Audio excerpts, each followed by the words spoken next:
hari ini cuaca sangat ekstrim. Angin kencang sekali di DKI Jakarta Barat. Angin kencang terjadi di sejumlah wilayah di Jakarta, pada Selasa, tanggal 23 November tahun 2021 lepas maghrib. Kondisi ini terjadi di hampir seluruh wilayah Jakarta.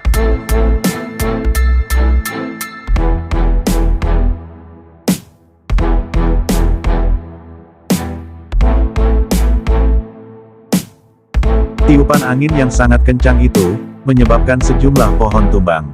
Seperti di Jalan Samali, Jakarta Selatan. Selain itu, pohon tumbang juga terjadi di Jalan Kayu Putih, Jakarta Timur.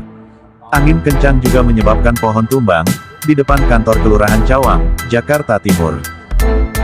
Di Jakarta Selatan, sebuah pohon tumbang menimpa kabel listrik di Jalan Samali Ujung, Kalibata, Pancoran, Selasa, tanggal 23 November tahun 2021, malam. Imbasnya, listrik di Puskesmas Kalibata 2 padam. Angin kencang ini tak hanya terjadi di Jakarta, tapi juga terjadi di Tangerang Selatan. Angin menyebabkan atap stadion Mini ambruk. Jangan lupa klik like dan subscribe, untuk mendapatkan berita atau informasi terkini dalam channel ini.